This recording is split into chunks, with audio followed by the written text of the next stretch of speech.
धन धन सतगुरु तेरा ही आसरा। सन 1965 की घटना है। एक बार पूज्य सच्चे पातशाह जी ने जिला सरसा के सहारणी गांव में सत्संग किया। उन दिनों दयालु शहंशाह जी एक ही गांव में तीन तीन सत्संग किया करते थे। पहले दिन शनिवार रात को करीब 11 बजे सत्संग की समाप्ति हुई।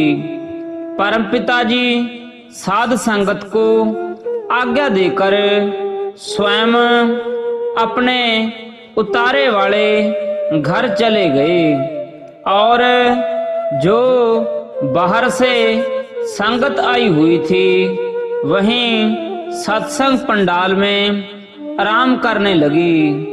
थोड़े समय बाद ही अचानक किसी के रोने की आवाज आने लगी। उस आवाज में इतनी करुणा व इतना दर्द था कि सुनने वाला कोई भी प्राणी उनके दर्द को महसूस किए बिना ना रह सका। सभी बेचैन थे तथा असलियत जानने के लिए उस स्थान की ओर पहुंच रहे थे। वह हृदय विदारक चीखों की आवाज रात्रि के सन्नाटे में सभी मनुष्य हृदयों को झंझोड़ रही थी। उस समय मैं भी वहीं मौजूद था। वास्तव में बात यह थी कि पति पत्नी अपने 9-10 वर्ष के पुत्र समेत वहां सत्संग में आए हुए थे। सतगुरु का ऐसा भाना हुआ कि उनका वही लड़का अचानक ही चोला छोड़ गया।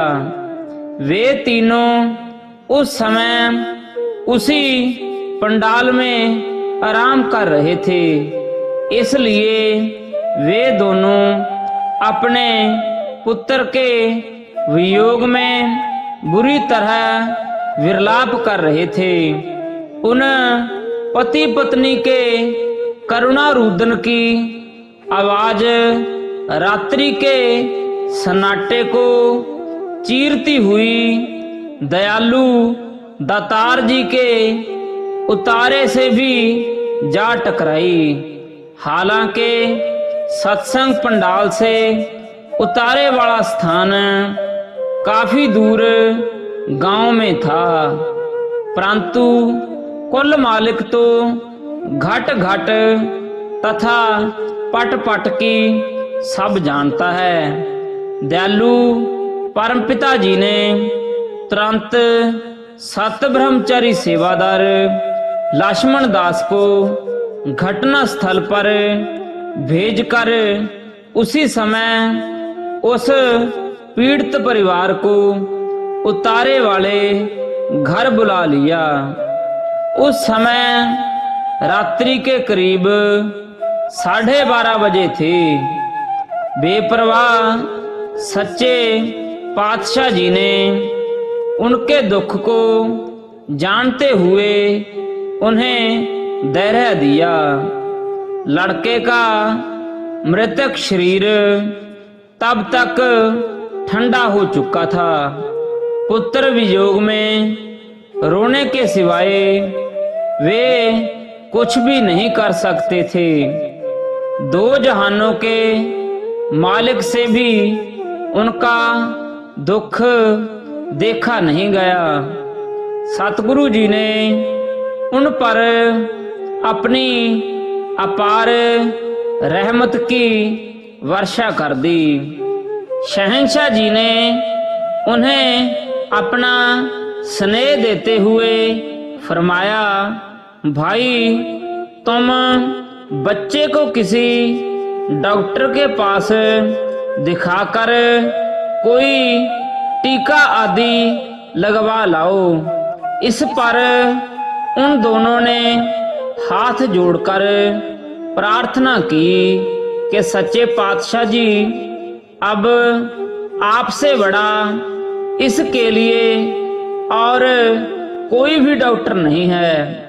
सर्व समर्थ्या दाता जी ने अपनी रहमत तो उन पर कर ही दी थी, परंतु शहंशाह जी ने दोबारा फिर अपने उसी वचन पर जोर देते हुए उन्हें हुक्म फरमाया, भाई इसे टीका तो लगवा कर देखो। पूर्ण संत सतगुरु में बस यही गुण सबसे बड़ा होता है।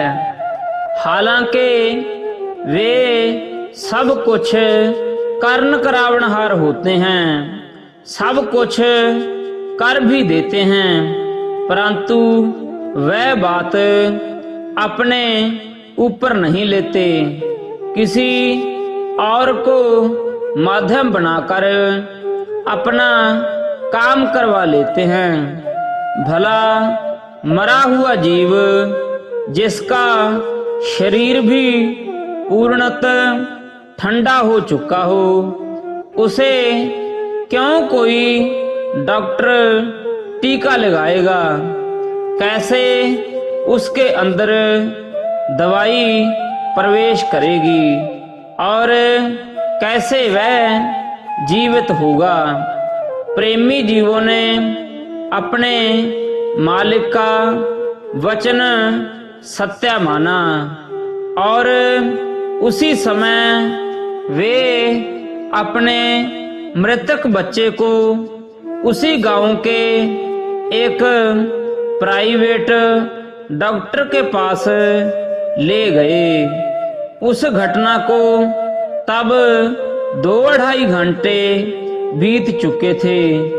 डॉक्टर ने उसी समय बच्चे का चेकअप किया और कहा कि इसे तो मरे हुए 2-2.5 घंटे बीत चुके हैं, अब इसमें कुछ भी नहीं है। बच्चे के माँ बाप ने कहा, हमें अपने सतगुरु परमपिता जी के वचनों पर पूरा भरोसा है। उन्होंने डॉक्टर से प्रार्थना की कि भले ही इसे मरे हुए 2-2.5 घंटे हो चुके हों, परंतु फिर भी आप इसे एक टीका लगा दें। डॉक्टर ने सोचा कि ये बेचारे अपने बच्चे के गम में बहुत घबराए हुए हैं, मरने वाला तो वापस नहीं आ सकता, ऐसा ना हो कहीं इन्हें भी कुछ हो जाए। इसलिए उन दोनों का दिल रखने के लिए डॉक्टर ने एक सिरिंज में कोई दवा आदि भरकर मृतक बच्चे के टीका लगा दिया। डॉक्टर का तो नाम पढ़ना था, हो सकता है शायद उसने पानी का ही टीका लगाया हो। टीका लगते ही बच्चे के शरीर में हरकत आ गई और उसके श्वास चलने लगे। डॉक्टर स्वयं भी हैरान था कि यह कैसे संभव हुआ है। उन्हें आशा की किरण नजर आने लगी कि हमारा बच्चा अब जीवित हो जाएगा। बच्चे की मां ने अपने सतगुरु का नारा लगाते हुए उसके मुंह में 1-2 चम्मच पानी डाल दिया। पानी ज्यों ही बच्चे के अंदर गया तो उसने धीरे धीरे अपनी आंखें खोल ली। धन धन सतगुरु तेरा ही आसरा का नारा लगाते हुए कहने लगा, मम्मी हम कहाँ हैं, पिताजी कहाँ गए। अब तो पिताजी यहाँ मेरे पास बैठे थे, अचानक कहाँ चले गए। यह दृश्य देखकर वे सभी लोग मालिक परमपिता जी का लाख लाख धन्यवाद करने लगे, क्योंकि सब कुछ उनकी आंखों के सामने ही तो हुआ था। डॉक्टर स्वयं भी बहुत हैरान था, परंतु जब उसने कुल मालिक परमपिता शाह सतनाम सिंह जी महाराज की रहमत का दृष्टांत स्वयं अपनी आंखों से देखा, तो वह भी धन्य धन्य कह उठा। उसने भी अगले दिन सत्संग में पहुंचकर नामदान प्राप्त कर लिया। यह खबर तुरंत सारे पंडाल में पहुंच गई कि फलां बच्चा जो अभी 2-2.5 घंटे पहले मर गया था, परमपिता जी के वचनों से जीवित हो गया है। सारी संगत बहुत ही खुश थी। सभी ने अपने मालिक के नारे लगाते हुए मालिक का धन्यवाद किया। अगले दिन रविवार को दिन के सत्संग में जब 2 जहानों के मालिक स्टेज पर आकर विराजमान हुए, तो बच्चे का बाप अपने बच्चे को लेकर स्टेज के पास आ गया। उसने अपने बच्चे को बेंच पर खड़ा कर दिया और ऊंची आवाज में कहा कि साध संगत जी, लगभग सभी को पता है कि रात को यह बच्चा मर गया था। हमारा दुख किसी से भी देखा नहीं जा सका, परंतु परमपिता जी ने स्वयं हम दुखी जीवों को अपने पास बुलाकर धैर्य दिया और अपनी रहमत के द्वारा इस बच्चे को नया जीवन बख्श दिया। यह सब कुछ आप सबके सामने हुआ है। टीका लगवाने का तो केवल बहाना मात्र था।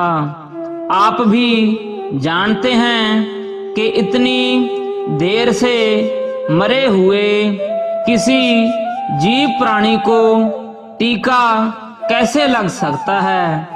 अपने आप को छुपाने लिए शहंशाह जी ने डॉक्टर व टीके का नाम लिया है। दया के भंडार सर्व समर्थ्या परमपिता जी ने फरमाया, भाई हमने तो कुछ भी नहीं किया, बेचारे डॉक्टर ने टीका लगाया जिससे इनका बच्चा जीवित हो गया। हमारा तो भाई वैसे ही नाम लेते हैं। जो कुछ भी किया है बेपरवाह मस्ताना जी ने किया है। बेपरवाह जी ने इन दुखी प्रेमियों की पुकार को सुनकर अपनी रहमत द्वारा बच्चे को दोबारा जीवन दान बख्श दिया। ये इनका अपना विश्वास है भाई।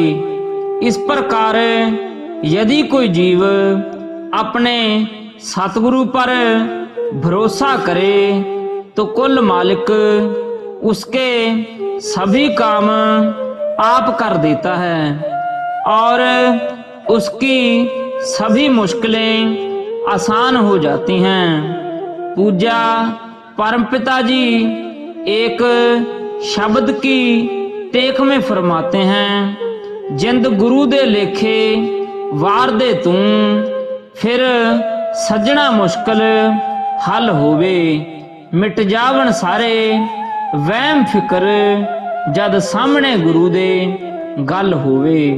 धन धन सतगुरु तेरा ही आसरा।